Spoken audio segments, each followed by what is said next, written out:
Olá, audiência querida!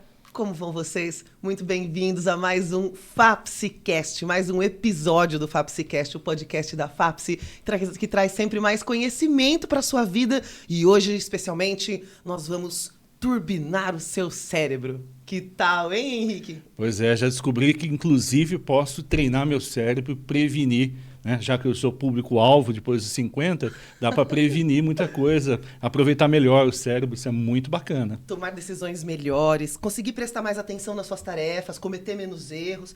Será que é possível melhorar isso na gente ou cada um é como é? Deixa rolar a Gabriela até o fim. Vamos descobrir hoje com o nosso convidado. Muito obrigado por ter aceito o convite de estar com a gente, Dr. Vitor. Muito obrigado, pessoal. Foi um prazer desde o primeiro contato, né? Acho que isso é uma oportunidade muito legal de falar sobre o tema, falar para o público de vocês e para quem tem interesse em conhecer mais sobre o cérebro, que a gente conhece muito pouco, né? O público em geral conhece muito pouco sobre o cérebro, né? Você pergunta na rua para as pessoas, como é que funciona o cérebro? As pessoas não sabem dizer muito, né? E a gente tem hoje formas de conhecer o cérebro de uma maneira muito legal, divertida e também poder descomplicar essa coisa que é talvez muito complexa, muito distante da gente entender como é que funciona, mas trazer isso para a vida das pessoas mesmo no dia a dia, como que ela pode conhecer e cuidar do cérebro com hábitos simples, com atividades simples e que pode impactar em performance, em produtividade e, acima de tudo, em qualidade de vida e bem-estar. Então, um prazer muito grande estar aqui com vocês hoje. Que legal, muito bom receber você. Eu já vou começar dizendo assim, quando eu era pequenininha, eu sou pequenininha ainda, quando eu era jovem, isso faz muito tempo, né, tinha uma conversa no ar assim, de que, olha, seus neurônios vão morrer, você vai perder neurônio, aí já era. Cuidado com o que você consome, porque pode queimar neurônio. A gente ouviu umas coisas assim, né? E aí, se acontecer alguma coisa desse tipo com o meu cérebro, né? Se eu tiver alguma perda ou algum prejuízo, já era, Dr. Vitor?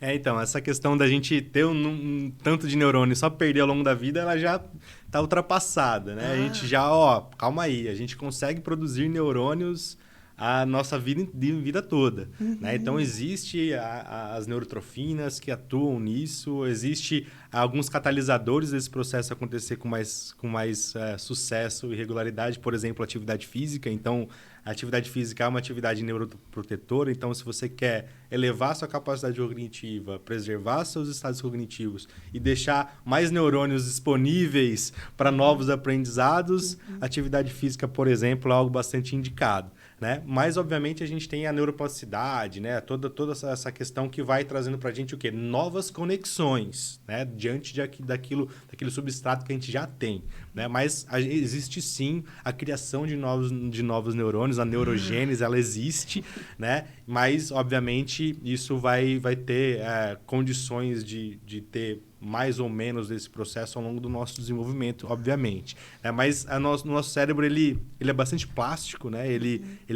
Essa propriedade é muito legal, né? Então, para as pessoas entenderem, se eu pegar, talvez, esse copo aqui e tentar modificá-lo, eu vou quebrar e eu não vou conseguir mais manipular. Mas se eu pego uma garrafa PET, eu consigo, né, trazer certa maleabilidade e estabilidade depois que eu faço determinado movimento. Mas se eu mexo ela de outra direção, eu consigo modificá-la novamente. Então, talvez essa metáfora seja uma metáfora legal para a gente entender essa plasticidade e a gente poder modificar conexões, estruturas, isso por conta da própria estimulação. Então, é interessante quando as pessoas normalmente conseguem ver isso muito tranquilo nos nossos músculos mesmo, né? No meu bíceps, o bíceps de um atleta, de alguém que faz academia, etc. O que eu estou fazendo ali? Eu estou estimulando, estou estressando aquelas fibras ali, que eu vou percebendo ao longo do tempo. Que antes eu pegava 8 quilos, agora eu pego 12, agora estou pegando 16, está ficando mais firme meu braço, maior, etc. Eu vejo isso, né? Porque tá aparente. O nosso cérebro também se modifica. Existem conexões, vias neurais que vão ficando até mais calibrosas, né? Por conta de estimulação. Por isso que é muito difícil a gente eliminar alguns hábitos, alguns vícios de comportamento, porque aquelas vias neurais, elas já estão mais consolidadas, a informação passa mais rápido e eu desaprender isso é muito mais difícil, né? Então, muitas vezes a gente até fala, quando a gente está discutindo neuroplasticidade, que para a gente aprender coisa nova, às vezes a gente tem que esquecer velhas, sim, né? Sim. Então, muito bom. Isso são coisas interessantes e o nosso cérebro, ele pode se desenvolver a qualquer momento da nossa vida. Então, alguém mesmo que esteja num quadro já de algum tipo de de comprometimento cognitivo leve, né? Que é uma coisa que é muito interessante, é o CCL, que é um estágio inicial que pode se desenvolver demência, Alzheimer, de outras coisas, e muita gente não sabe muito o que fazer nesse momento. Né? Até os médicos ficam assim, nossa, o que a gente faz com paciente CCL?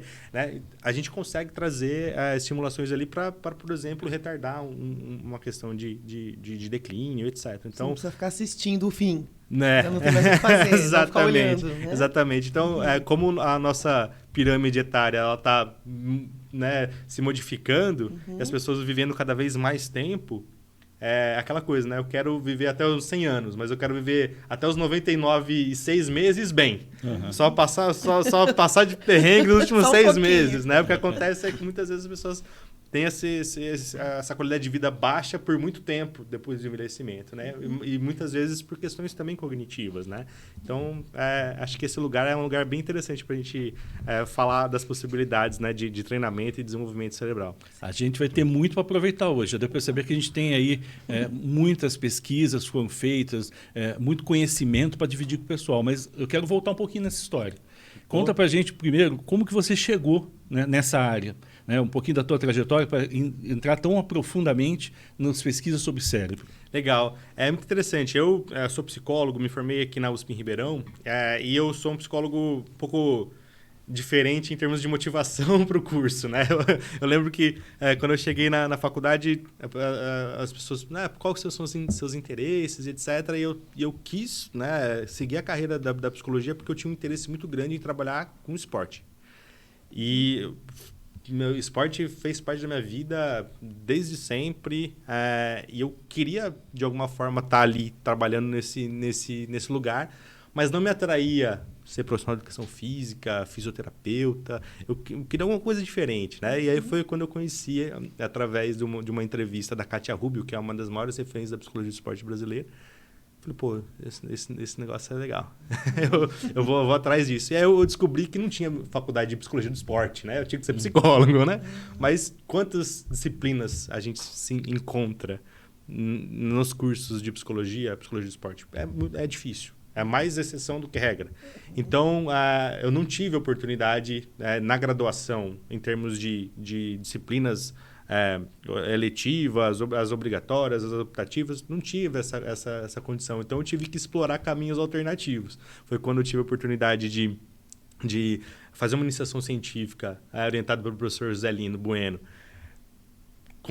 no esporte. Então, eu estava estudando estado emocional pré-competitivo de atleta de futsal. Então, antes dos caras entrarem no jogo ali, antes eles começarem o aquecimento, coisa de 30 minutos antes, eu aplicava uma escala para entender como é que estava o estado anímico naquele momento. E aí eu tinha toda uma investigação relacionada à posição que ele atuava na quadra, desempenho, tomadas de decisão, enfim, né? E aí eu comecei a fazer esse mix de, emoção, comportamento, motivação, comportamento. E aí foi onde eu fui consolidando um pouco da minha abordagem. A parte neurocientífica mesmo, mais do que eu estou debruçado hoje, não veio durante a minha graduação. Veio depois.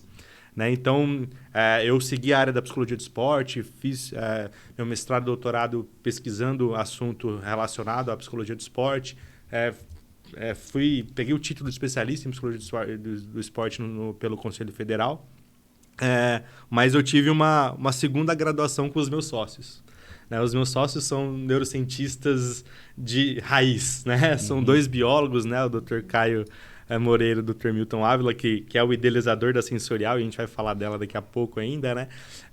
Eles são biólogos, formaram também são meus veteranos da faculdade. E eles trilharam toda a trajetória deles em pós-graduação no Brasil e fora do país, em neurociência cognitiva. E eu fui bebendo do conhecimento deles e sendo orientado por eles numa nova formação. Uau. E aí a prática, o dia a dia, a lida com isso tudo me trouxe bastante bagagem teórica e prática, para adicionar ainda mais essa vertente dentro da minha linha de atuação. E aí, como a gente embrenhou aí na Sensorial, né, a gente teve um projeto de empreender com ciência, né, desde 2015. Aí foi quando a gente, de fato, começou a a voltar toda a energia de estudo, de intervenção, de pesquisa dentro da neurociência aplicada e aí, obviamente, dentro de uma perspectiva de avaliação e treinamento cognitivo.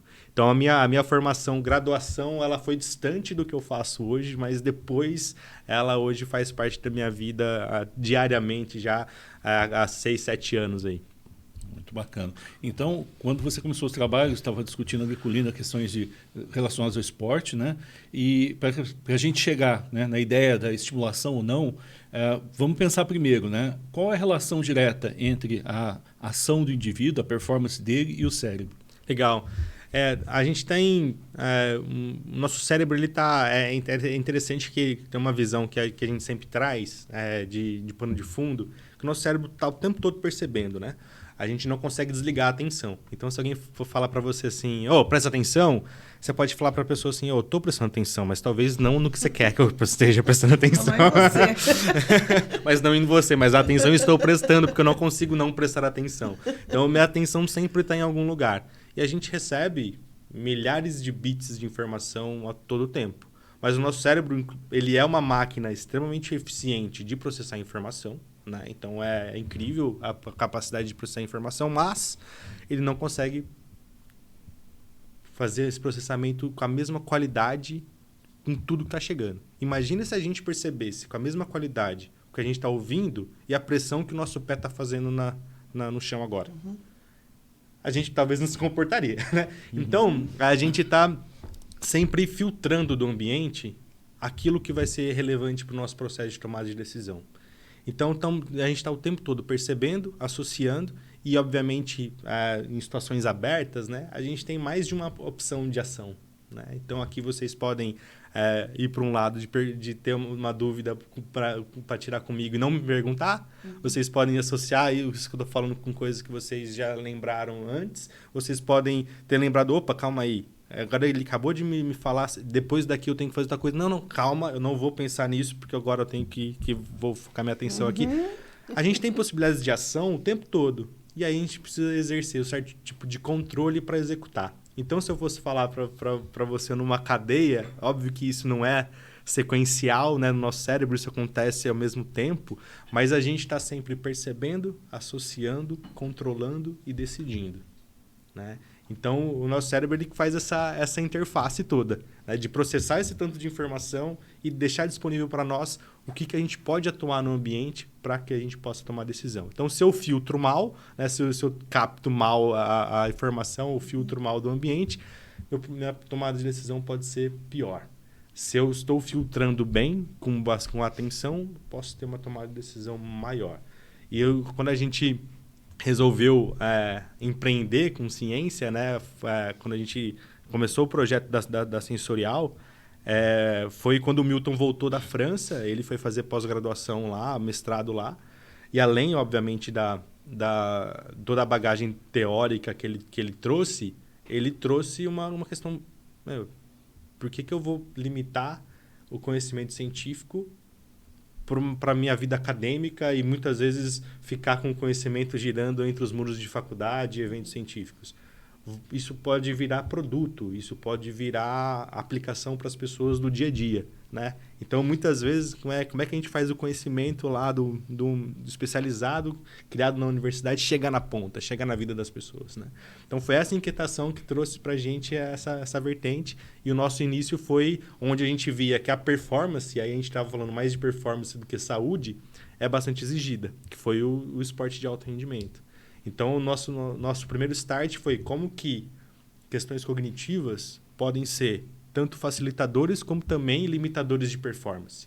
E aí, como que a gente pode contribuir para elevar a performance desse indivíduo. Então, a provocação de como posso ter maior concentração, maior tomada de decisão, para quem precisa disso e está querendo levar isso a todo momento, que é o atleta de alto rendimento. Foi dali que a gente começou as nossas aplicações, mas hoje a gente está colocando isso para o público geral, para as pessoas em geral, e não só falando de performance, mas sim saúde e bem-estar.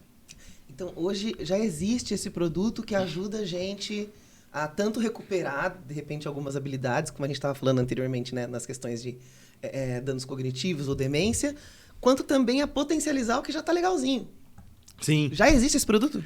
Sim, já existe, assim, e a questão de mensurar e desenvolver o cérebro, ele tem um caminho, uma trajetória que anda junto com a tecnologia, né? Então, não tem como a gente olhar o que a gente conhece hoje sobre o funcionamento cognitivo se a gente não contextualizar isso também dentro de um acompanhamento de como que a ciência foi evoluindo também. Porque, de fato, pensar o que a gente tinha de acesso a ressonância magnética computadorizada, a EEG, vários métodos para a gente entender o funcionamento cerebral há 40 anos atrás, o que a gente tem hoje, é bastante diferente, né? Então, a gente hoje tem uma expansão do que a gente conhece sobre o cérebro de uma perspectiva mais funcional e não só mais localista, né? Porque isso até reduz um pouco da nossa compreensão sobre o cérebro. Essa parte cuida disso, essa parte cuida daquilo.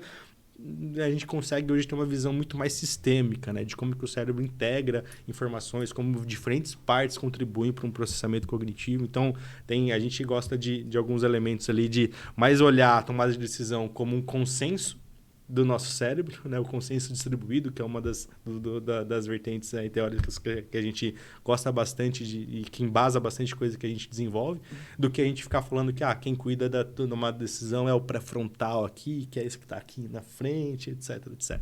Né? Então, a tecnologia permitiu bastante o avanço da compreensão do cérebro e também como a gente pode estimulá-lo e trabalhar essas competências. Pensando também em várias questões de neuroplasticidade, né? Então, a neuroplasticidade é uma coisa que traz para a gente uma importante base para a gente conseguir tanto desenvolver essas competências quanto essas competências serem transferidas. Porque isso é uma coisa, né? Como é que o jogo de memória que eu estou fazendo aqui, ele melhora a minha memória no dia a dia, né? Como é que uma atividade de atenção dividida me ajuda no dia a dia? Se a gente não considerar o elemento de plasticidade, a gente não vai entender essa transferência. Então, a gente parte disso. Então, a tecnologia hoje ela permite, então, respondendo mais objetivamente, ela permite a gente conhecer mais sobre o cérebro e também desenvolver as nossas competências. E aí, a gamificação é um elemento bastante interessante porque traz, além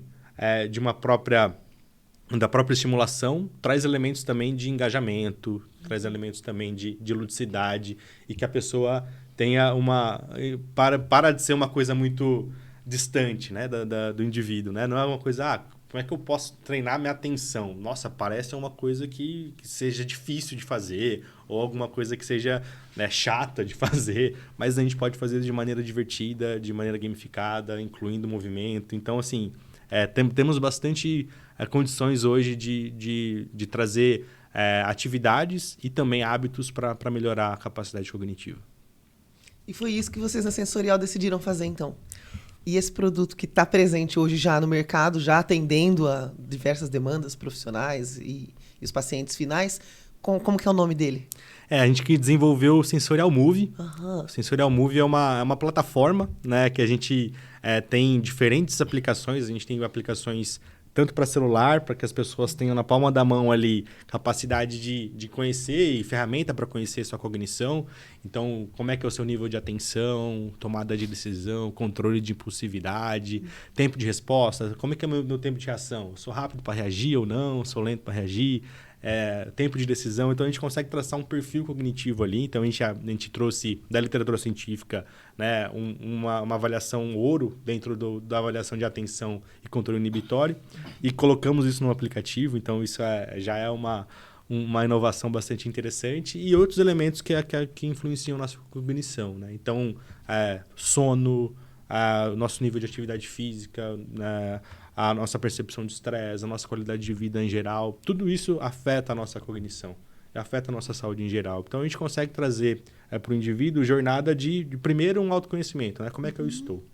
E aí, a partir disso, como que eu posso melhorar o que já é legal, né? Potencializar o que já é legal, o que está bem e pegar aquilo que eu não estou muito legal e desenvolver mais, né? Então, se eu tenho um nível de atenção sustentado abaixo, como que eu posso ter uma melhora nesse nível de atenção. E através da gamificação. Então, hoje a gente compreende uma jornada tanto avaliativa como também de treinamento dessas capacidades cognitivas. E, obviamente, para uma pessoa que tem um perfil mais desatento, né, uma pessoa que tem uma atenção mais baixa, ela tem uma trajetória, ela tem uma trilha ali de trabalhar esses elementos. Outra pessoa que tem um bom nível de atenção, mas ela é bastante impulsiva, vai ter uma outra abordagem para trabalhar mais o seu controle.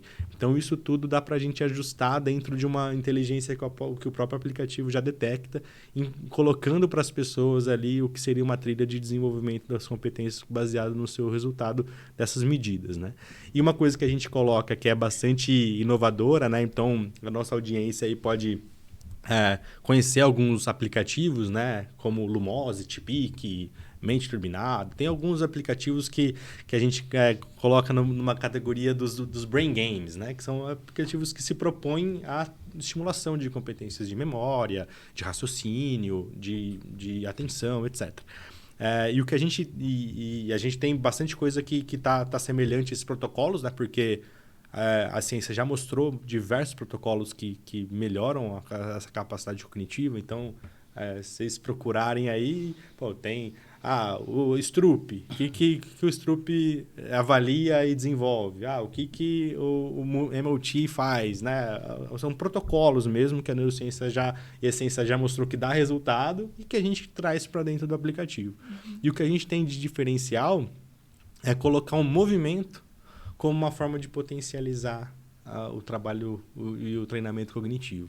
Então, se eu estou fazendo uma tarefa de memória, mas o meu corpo está em um estado de ativação maior, meu cérebro está recebendo mais sangue, mais oxigênio, mais bem nutrido, eu tenho um cérebro que está mais receptivo a essa estimulação. Então, a gente traz esse elemento. Eu vou fazer uma tarefa de memória, mas eu vou intercalar com alguns movimentos para que o indivíduo tenha um potencial ganho disso. Então, isso é uma coisa que é legal. Quando a gente traz uma tarefa de atenção, ao mesmo tempo que a pessoa faz uma dupla tarefa, então, ao mesmo tempo que eu estou prestando atenção em alguma tarefa, alguma demanda que o aplicativo está me dando, eu estou me movimentando ao mesmo tempo, eu estou ativando a área motora, estou tendo que ter controle, tendo que ter coordenação, e eu estou ainda em desafio de atenção. Ou seja, eu elevo a carga cognitiva da mesma atividade. E aí eu vou ter mais benefício. Então, a mesma forma do exercício físico. Como é que eu faço? Se eu ficar só fazendo o mesmo 8 quilos lá, que foi o exemplo que eu dei, a resto da minha vida, eu vou ter um ganho. Mas eu vou estar limitado nesse ganho. Eu preciso aumentar a carga. E a gente faz esse aumento de carga, muitas vezes, não elevando a dificuldade da tarefa cognitiva, mas colocando o movimento associado, o movimento em conjunto. E aí a gente consegue potencializar tanto a demanda quanto também a eficácia desse treinamento. Você está me dizendo que eu não vou baixar o aplicativo e ficar fazendo os exercícios sentada no sofá? Você pode. Se você não topar o movimento, é só você desligar o movimento. Tá. Mas a gente vai sempre te estimular. Essa proposta, a gente se você quiser ir além. Exatamente. Então, a gente tem até uma categoria de treino que é para fazer no sofá. Então, a pessoa pode ficar lá numa boa, fazendo no ônibus, indo, voltando para casa, jogando onde ela quiser. Mas a gente sempre vai trazer a sugestão, o convite ao movimento. E não são coisas muito difíceis de fazer. E, obviamente, o aplicativo vai entender se você é uma pessoa que se movimenta bem, se você não é, se você tem uma vida mais ativa ou não. E aí, a dificuldade da sugestão vai também ser balizado em relação a isso. Tá. Pergunta, Vitor. A gente aqui, entre psicólogos, né? A gente fica falando, atenção, memória, tomada de decisão, controle inibitório. E o pessoal tá ali, né? Cri, cri, cri. Porque, às vezes, a gente tem a noção de que, vamos dizer assim, a inteligência é uma coisa só. Então, às vezes, a gente até questiona as crianças, por exemplo. Um menino tão inteligente, mas não consegue parar, prestar atenção na aula. Ou até pra gente mesmo, né? Eu sou tão inteligente, eu sou tão capaz de fazer essas coisas, por que eu não consigo não comprar? Ou por que eu tomei essa decisão aqui ruim? Por que eu repito decisões ruins? Né? Não é uma questão de quantidade de inteligência. Se é muito inteligente, você vai tomar boas decisões ou conseguir prestar atenção ou ter boa memória. Essas coisas, elas são divididas, vamos dizer assim. São domínios diferentes. Você pode ter uma memória fenomenal, mas ter dificuldade com a atenção. Pode acontecer isso? A gente pode ter repercussões de como o nosso cérebro tá funcionando em termos de comportamento diferentes, né?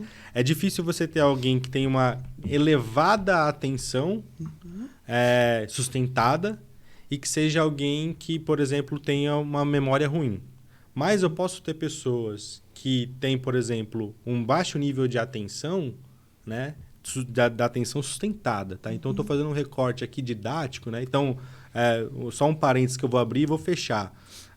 A atenção é um processo complexo, né? E a gente, didaticamente, para entender melhor, a gente divide ele, né? Então, a gente fala os tipos de atenção. Eu tenho atenção sustentada, eu tenho atenção dividida, eu tenho atenção distribuída e tal. Atenção sustentada é mais comumente que a gente vai falar de concentração. Nossa capacidade de manter a atenção ao longo do tempo em uma tarefa. Nossa capacidade de atenção dividida, as pessoas se enganam. Eu não vou mais muito para um lado de fazer duas coisas ao mesmo tempo. Mas eu adquirir informações de mais de uma fonte para eu executar uma mesma tarefa. Tá? Isso eu estou dividindo a atenção em alguns elementos, mas executando determinada tarefa. Distribuir a atenção, né? A atenção mais vigilante, ou detectar coisas do ambiente, enfim. E uma coisa que é importante no processo atencional é a memória de trabalho, que ela é a nossa... o controle atencional, é quem manda onde a gente está prestando atenção. Então, nosso secretário executivo aqui, nossa secretária executiva aqui é a memória de trabalho. Então, ela que exerce o controle atencional. E esse controle atencional, ele tem uma questão importante que ele envolve intencionalidade. Então, eu posso prestar atenção ou não num determinado ambiente e eu vou tomar essa decisão muitas vezes de forma intencional. Então, eu estou aqui e estou prestando atenção integralmente num elemento e estou ignorando o outro. Eu estou aqui prestando atenção em um elemento e monitorando o outro ao mesmo tempo, com intencionalidade. E querendo, de alguma forma, ter até condições de trazer previsibilidade em algumas ações minhas. Né? Então, eu estou dirigindo o carro. Estou dirigindo o carro. Minha memória operacional, minha memória de trabalho está aqui. Por quê? Eu posso estar escutando o podcast nesse momento, você está dentro do seu carro, escutando agora o que eu estou falando, e você consegue executar mudança de faixa, parar no semáforo, dar seta, mudar... Dar seta não consegue. Não dá, né? Às vezes não dá. Às vezes já bate o limite. Já. Agora estou entendendo porque que as pessoas não dão seta. Nosso cérebro não dá conta de tudo, né? Ele não dá conta de tudo. Mas eu consigo ter tudo isso funcionando do mesmo tempo, ao mesmo tempo que eu estou também entendendo o conteúdo do que eu estou escutando. Mas será que no momento que eu estava aprendendo a dirigir, eu conseguiria escutar um podcast e entender as coisas ao mesmo tempo? Ou será que a demanda da minha atenção a tudo que envolvia o executar do dirigir já me consumia toda a minha capacidade naquele momento? Então, isso é uma coisa que é interessante. O motorista recém-habilitado, que está desenvolvendo suas competências, na hora de fazer a baliza, se o som está alto, a tendência é o quê? Dar uma diminuída. Não, até hoje a gente, para procurar um endereço, a gente diminui o volume do som, não é? Diminui o volume do som, porque eu preciso diminuir estímulo para aumentar meu foco naquilo que interessa. Porque eu tô com muito ruído. Então, tem que eliminar ruído para... Alguns carros, né, com o som ligado, quando coloca ré, diminui o som. Agora a galera tá tão fácil que tem carro que já faz automático, a baliza sozinho, né? Você só cruza os braços e ele faz. O que eu acho ruim, que a gente começa a ficar muito preguiçoso, né? A gente tem poucos desafios cognitivos no nosso dia a dia. A baliza é um desafio cognitivo legal, pô. Tem pressão temporal, tem um cara que tá abusando lá atrás, pô, legal. Mas enfim, então eu trouxe essa contextualização por quê? Porque muitas vezes a gente vai ter a repercussão desses processos nossos, né? E eu trouxe a atenção e memória como um exemplo, no nosso dia a dia, né? Nos nossos comportamentos. Então, eu tenho um perfil que, se eu tiver uma planilha para eu ficar olhando por muito tempo, minha atenção vai cair rapidamente e eu não vou conseguir dar conta daquela tarefa muito bem. Mas se eu coloco essa planilha ou essa apresentação, eu vou olhar por meia hora, depois eu vou ter um break ou vou fazer uma outra coisa, depois eu volto para ela, talvez eu tenha o melhor performance do que se eu ficasse 1 hora dedicado somente a essa tarefa. É o que está talvez por trás daquele o Pomodoro, né? Aquele método Pomodoro. Esse é um método muito legal, inclusive. Né? Porque ele, de uma forma, é difícil a gente manter a atenção ao longo do tempo. Na mesma tarefa. A gente na sala de aula sabe muito claramente isso, né? Que as aulas têm 50 minutos e se o professor soltar, né, o freio de mão e falar direto, a gente vai ter, obviamente, esse problema. Muita gente não sabe, né? Mas deveria cuidar disso também. Com certeza. Então, assim, a repercussão em termos de comportamento, ela é fruto de uma série de decisões. Né? Então, você deu um exemplo, né, do ato de comprar, né? O comportamento econômico, ele envolve questões, obviamente, de impulsividade, de controle, da educação financeira que teve, da cultura que a pessoa vem, né? Das suas bases. É aquela coisa, né? Deixa eu só falar agora para você. Você prefere ganhar R$5 agora? Te dou agora. Ou te dou R$6 daqui 2 semanas? O que você vai falar para mim? Nas atuais conjecturas, eu prefiro agora. Mas se eu falar para você, te dou R$5 agora ou te dou 50 daqui 2 semanas? Vamos esperar. Né? Então, são coisas que são interessantes que envolvem planejamento, controle. Então, assim, é interessante a gente conhecer um pouco do nosso perfil e ver isso representado no nosso dia a dia. Eu sabendo que o meu nível de atenção ele é médio, e que eu tenho dificuldade de ficar muito tempo numa mesma tarefa, por que eu vou me sujeitar a isso no dia a dia? Como que eu posso organizar melhor o meu dia para aproveitar melhor mesmo, para eu ser mais eficiente? E aí, eu sendo mais eficiente, eu vou ter uma percepção de qualidade de vida melhor, uma percepção de estresse menor e vou conseguir lidar com as tarefas. Né? Então, Bacana. E a gente está falando bastante dessas questões, né, de como o cérebro aprende. Quando você falou da gente dirigir, a gente está desenvolvendo uma memória motora, né? E aí a gente vai pensar também no desenvolvimento de hábitos. Né? Como que os hábitos podem ajudar ou prejudicar o indivíduo no dia a dia e o seu cérebro? Isso é bastante interessante, né? Inclusive no próprio aplicativo, por isso que a gente traz esses elementos de avaliação de sono, de qualidade de vida. Né? Então, por exemplo, o sono. O sono é algo bastante importante para a nossa saúde cognitiva. Né? Então, fazendo uma conta rápida aqui, né? Aquela que no popular todo mundo fala, né? 8 horas por noite você tem que dormir. Né? Vamos colocar, se uma pessoa de 30 anos dormiu 8 horas por dia a vida toda, né? De 30 anos ela passou 10 anos dormindo. Né? Então, ou seja, se a gente tem uma atividade que consome 1/3 do nosso dia, ela é relevante. Então, fazendo essa conta, você começa a perceber, tem alguma coisa aí que é importante. O sono, por exemplo, ele vai ser tão importante para a questão do próprio recarregar as energias, que no popular é o mais entendido, né? Me preparar para um novo dia, etc. Mas cognitivamente é quando o cérebro faz uma limpeza. Né? Porque o nosso sistema de limpeza, nosso sistema linfático, né? Que drena as impurezas, as coisas aí que a gente precisa eliminar, ele não funciona no cérebro da mesma forma. Nosso cérebro ele tem um outro jeito de fazer essa limpeza. É durante o sono que ele faz isso. Né? Então, não vou entrar em aprofundamento fisiológico como isso funciona, mas na hora do sono é que ele limpa o que tá sujo ali. Então, ele faz um geral, dá um geral no cérebro durante o meu sono. Uma outra coisa interessante durante o sono, que eu consolido meus aprendizados do que eu tive. Então, eu estudar com sono é contraproducente, não faz sentido. É melhor eu dormir, acordar um pouco mais cedo no outro dia e estudar depois, já ali naquele período ali que eu selecionei. Porque o cérebro ele vai passando né? Ele trabalha offline ali, né? Revisando aquilo que a gente aprendeu para consolidar a aprendizagem. Então, hábitos são bastante importantes. Hoje eu falaria assim que talvez o melhor remédio para o cérebro seja a atividade física moderada, né? Então, é bastante importante para a nossa saúde cognitiva. Mas falando de sono, a gente pode falar de alimentação, uso de estimulante, né? O quanto que as pessoas abusam de algumas substâncias de cafeína e outras, etc. Enfim, ou pessoas que não têm demanda por medicação de atenção, ou antidepressivos que toma para melhorar foco.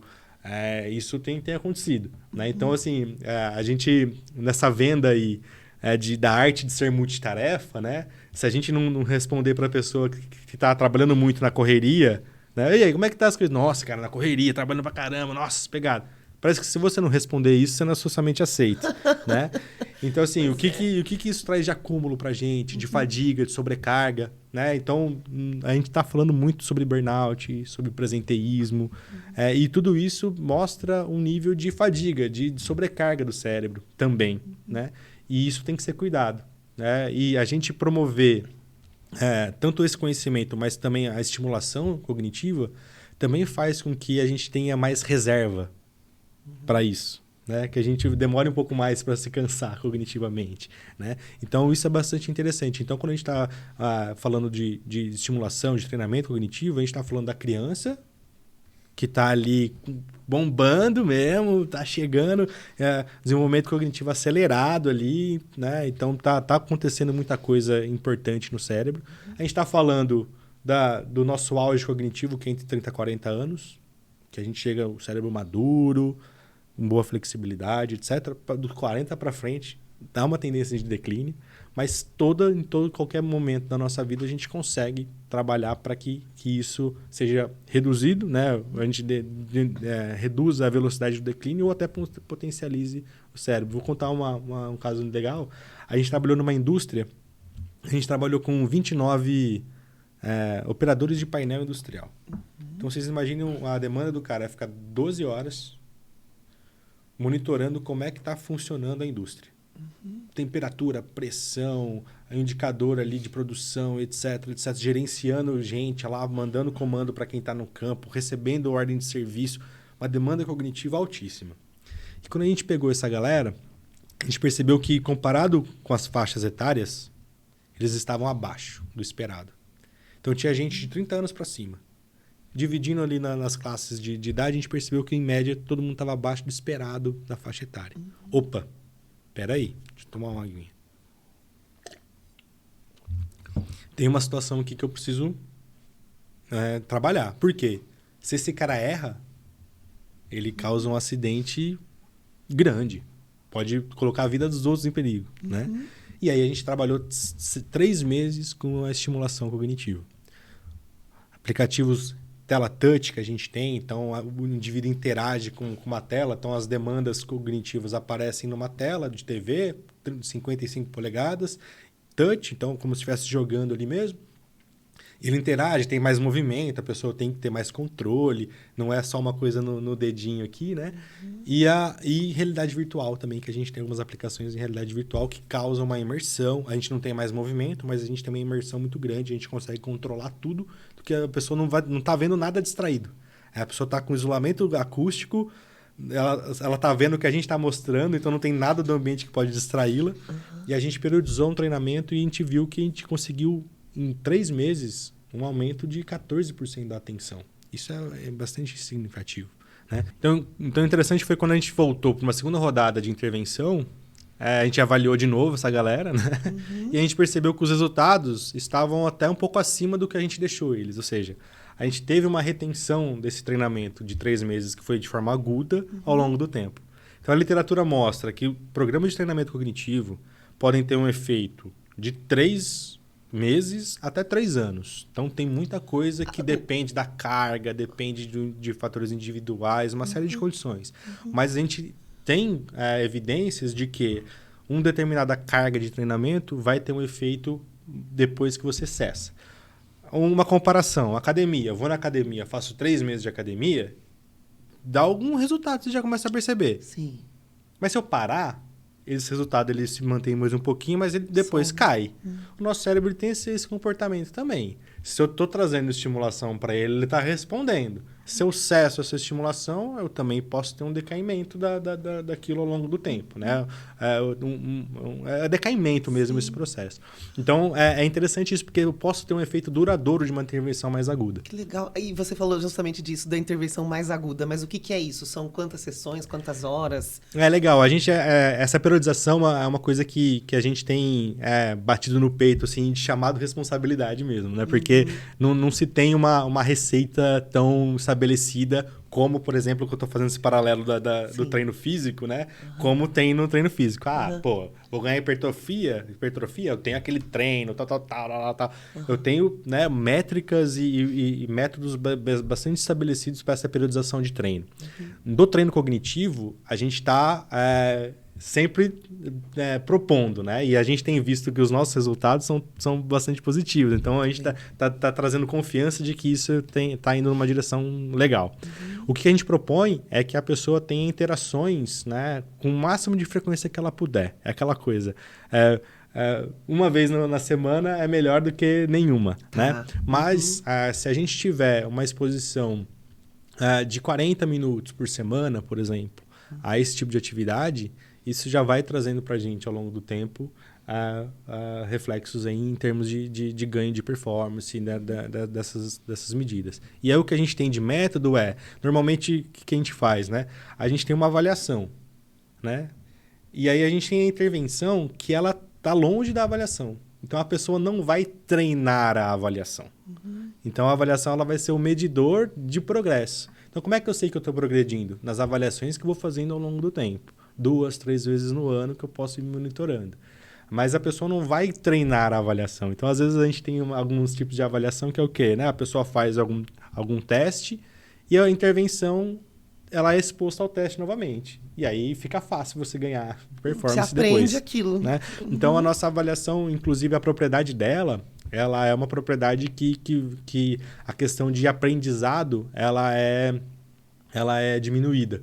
Porque é uma tarefa mais longa, ela tem duração de mais ou menos 20 a 25 minutos. Então, não é uma coisa que faz rapidinho ali. E tem um protocolo também legal para seguir. Não dá para você fazer isso no Uber, né? Você vai fazer essa avaliação em casa, num ambiente mais silencioso, com fone de ouvido, porque tem isolamento acústico. Então, tem toda uma série ali de protocolos que a pessoa tem, porque assim, é um tempo investido. Então, a gente até vende isso no aplicativo, né? A saúde cognitiva é um compromisso seu. Então, ao mesmo tempo que você marca um médico lá para fazer uma consulta, você vai marcar um horário na sua agenda para fazer essa avaliação aqui, reservar meia hora para você ter um resultado de como está a sua cognição.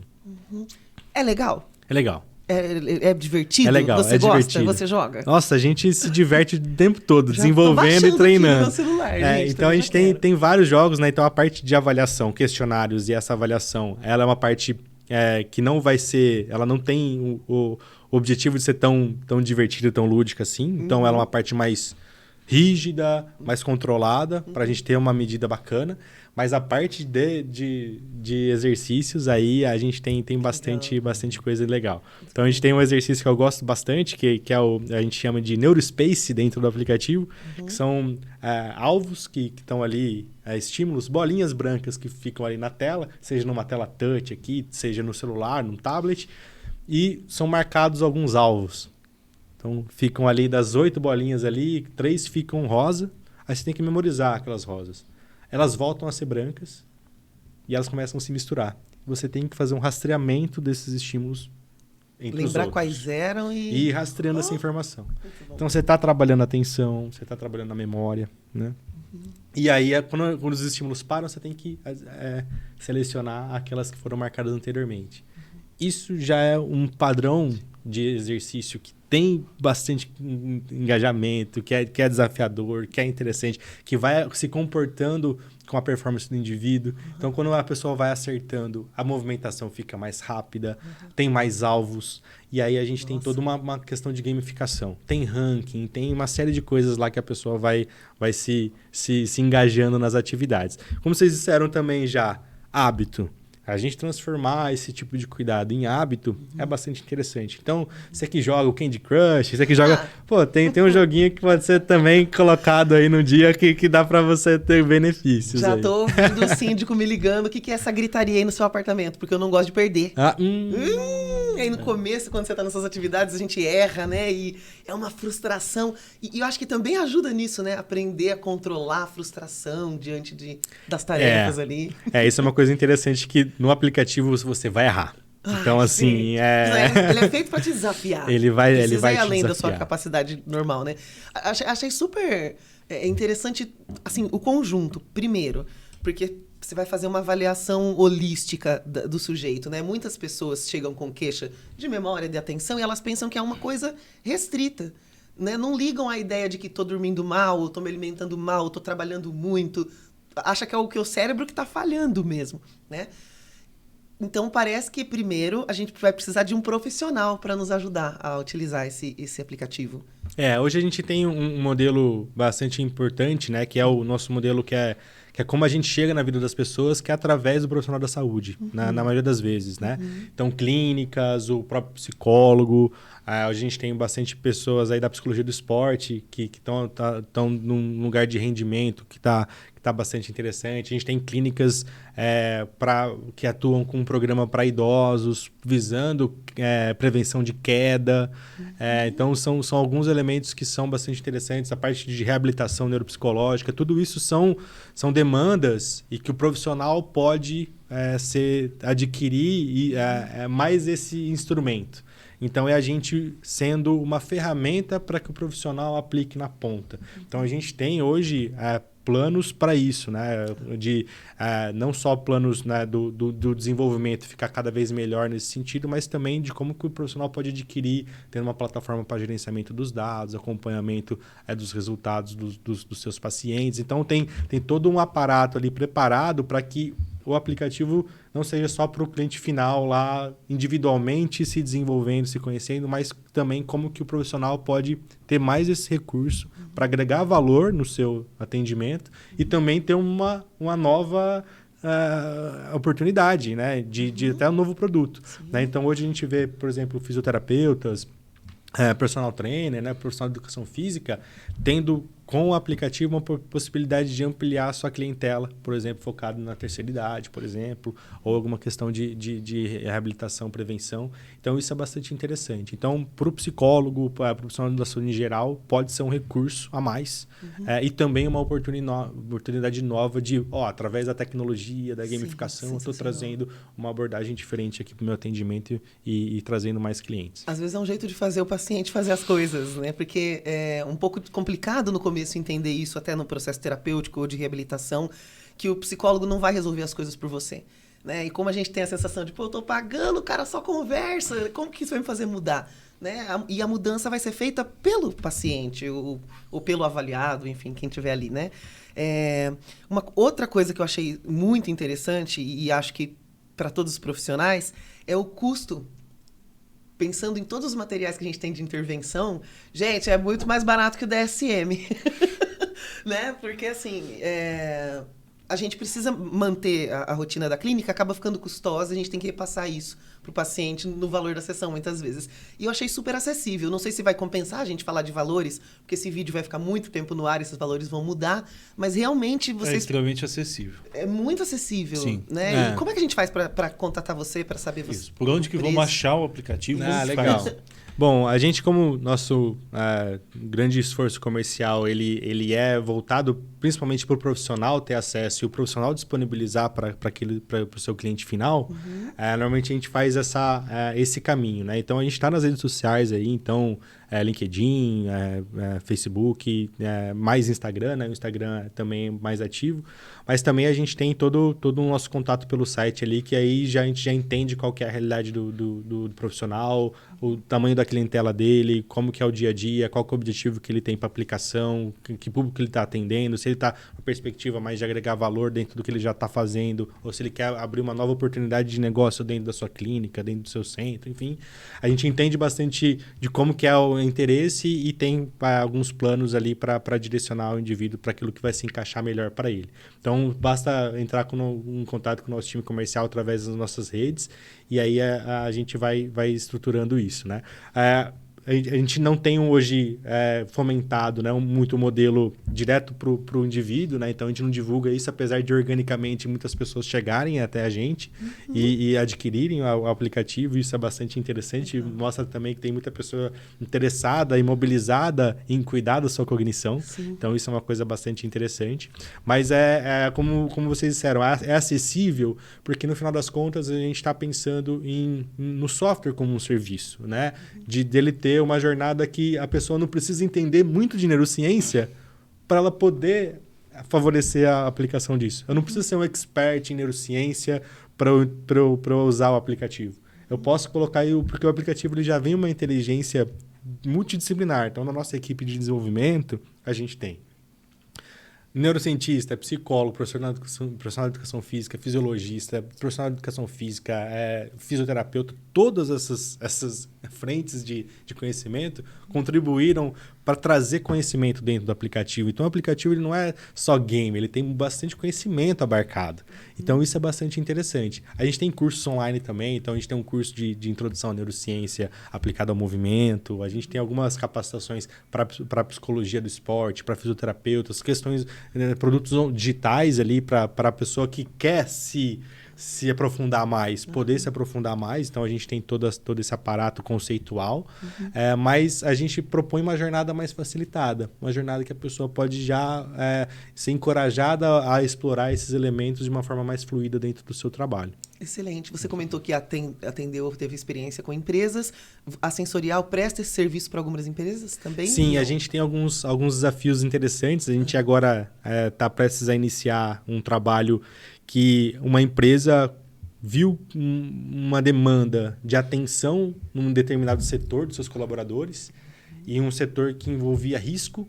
E aí, por conta de alguns acidentes nos últimos meses, aí, eles foram atrás de quais fatores humanos estão contribuindo para o maior risco e estão explicando um pouco desses acidentes que aconteceram, acidentes graves.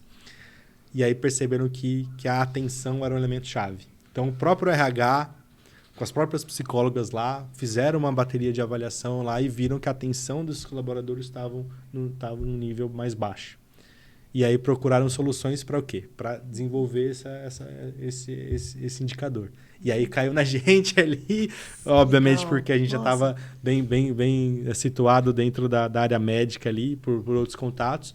E a gente está num desafio agora de treinar 140 colaboradores para melhorar a atenção, visando aumento, né, de segurança da operação, impactado aí pela melhora dos indicadores cognitivos deles, né? Então, a gente tem esse trabalho. Então, hoje, empresas também contratam a gente na área de saúde e segurança para que a gente possa mapear como é que está a qualidade de vida, a saúde cognitiva desses indivíduos e também propor intervenção. Então, hoje a gente consegue trazer para uma empresa, né? E isso a gente já tem feito também, como é que está o nível de atenção, como é que está o nível de impulsividade, tomada de decisão daquele setor, fazer comparações, entregar uma trilha de conhecimentos sobre hábito, dá para melhorar se você fizer tal coisa, cuidar desse elemento, atividade física, sono, né? Hidratação. Gente, bebe água, bebe água, tá? É importante. Dá comum. E aí, o aplicativo em si, talvez nem todos engajem, né? Se for uma coisa benefício, usa quem quer. Se vem de cima para baixo, vai usar porque vai fazer parte de um programa de intervenção, aí legal, tem todo um trabalho. Mas como benefício, às vezes não vai atingir todo mundo. Uns vão gostar, outros não. Mas a parte avaliativa da pessoa conhecer a si e conhecer o que ela pode fazer no dia a dia para melhorar, aí é para todo mundo. Né? Então, isso entra dentro do nosso escopo de trabalho. Então, para todo mundo que está curioso, quer conhecer o site sensorial.life? Sensorial.life é o nosso site. As nossas redes sociais também tem o Life junto. Aí a gente era Sensorial Sports e a gente saiu do Sensorial Sports para Sensorial Life. Então hoje é olhar a Neuroscience Improving Life, esse é o nosso slogan. Então como que a neurociência pode ajudar a gente a melhorar a nossa vida e trazer isso para todo mundo de uma forma mais acessível possível. Fantástico. A gente vê sempre na ficção científica, né? Que posso tomar essa pílula aqui para melhorar alguma coisa no meu cérebro. Então, de alguma forma, isso de fato é possível, melhorar as minhas habilidades, inclusive. Então, não preciso partir também de uma vulnerabilidade. Fiquei doente, eu estou demenciando, enfim. Eu posso simplesmente querer melhorar, mas eu tenho que entender que eu tenho que ter uma prática, não tenho uma pílula para tomar. Exatamente. É um exercício. Isso aí vai precisar de uma proatividade mesmo, né? Então, passivamente, a gente tem recursos que podem ajudar a gente a ter uma melhor saúde. Mas até mesmo uma prática mindfulness, uma prática meditativa, é um exercício, é um fazer, é um se propor a, né? E trabalhar também na perspectiva, que é a perspectiva do Sensorial Move, que pode te convidar a fazer movimentos para melhorar ainda mais essa capacidade, é um convite também de tirar a pessoa de uma necessidade, até mesmo de uma zona de conforto que muitas vezes a gente vê, né? De as pessoas querem a passividade. Eu quero sentar aqui, chegar aqui e ter o benefício, e ter o ganho sem eu gastar energia para isso. E aí, muitas vezes, isso não vai ter um resultado esperado, ou até mesmo um resultado não duradouro, né? Então, às vezes a mudança de vida, a elevação de uma condição nossa de saúde, de bem-estar, de performance, ela dificilmente vai ser resultado de algo que a gente recebeu passivamente. E acho que isso é muito importante de entender também, né? Que quando a gente propõe uma solução ou uma tarefa para o paciente, parece que só de ouvir falar então só de ter o aplicativo no meu celular, minha memória já está melhor. Não é assim, né? Precisa aplicar, precisa viver aquilo. Ele é um recurso, mas não vai resolver tudo sozinho. Exatamente. É um recurso e a nossa performance, a nossa saúde, ela é multifatorial, né? Então, mas ela está bastante interligada a todos esses elementos, né? Então, a gente vê, isso é uma coisa que é interessante que vocês citaram, né? Muitas vezes eu preciso, pelo menos, ter uma métrica para entender que o que eu tenho feito no meu dia a dia tá legal para mim. E isso é interessante, né? Tem gente que fala, eu não vou no médico, porque se eu for no médico, eu vou descobrir que eu tenho alguma coisa, né? Se eu fizer um exame, eu vou descobrir que eu tenho uma coisa. Eu não percebo como tá. E isso é uma coisa que culturalmente a gente não está habituado a fazer. Que quando está tudo bem, a gente vê por que está tudo bem, né? Ou a gente nos medir na alta performance. O que eu estou fazendo para me sentir bem? O que está rolando na minha vida que eu estou me sentindo bem? A gente só vai procurar coisas quando tá lá e às vezes, vai ser muito difícil a gente conseguir sair daquele lugar ou vou gastar mais energia e às vezes a energia que a gente não tem.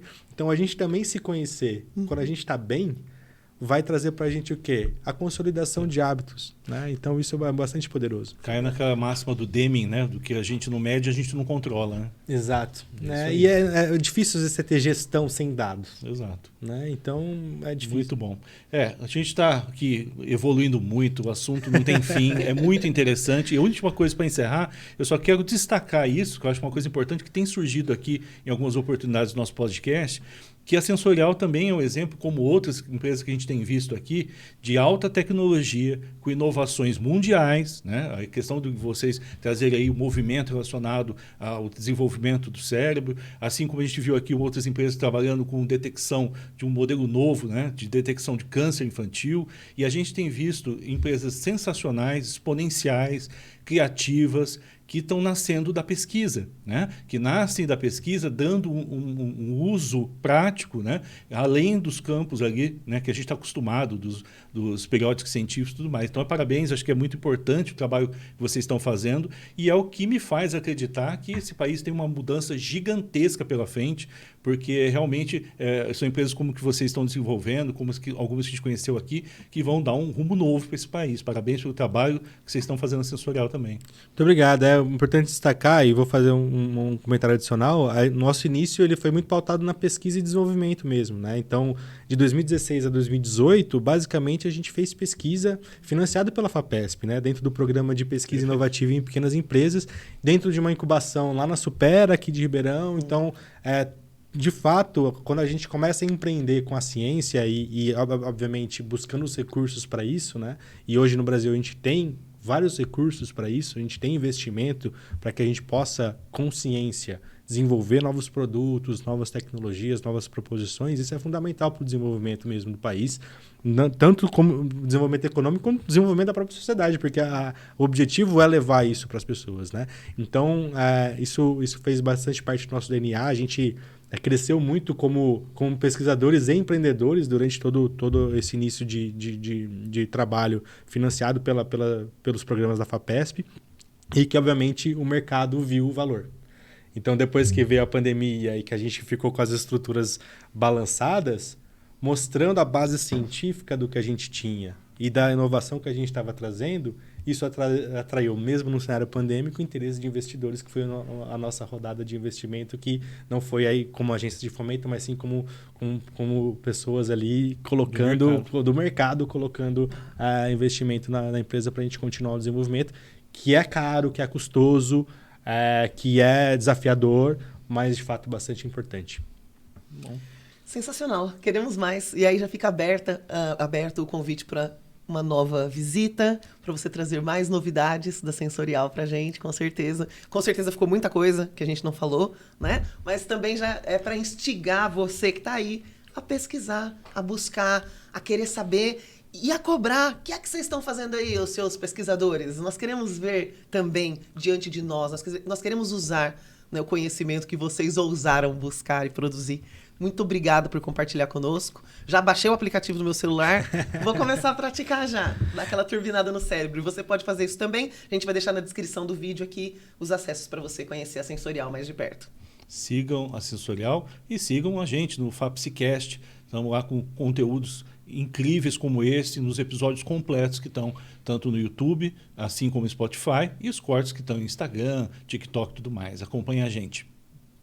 A gente pode se ver no nosso próximo episódio. Compartilhe mesmo, pega os cortes, compartilhe com aquele seu amigo que pode se interessar por esse assunto, vai distribuindo aí o conhecimento e esteja de volta com a gente no próximo episódio. Até lá!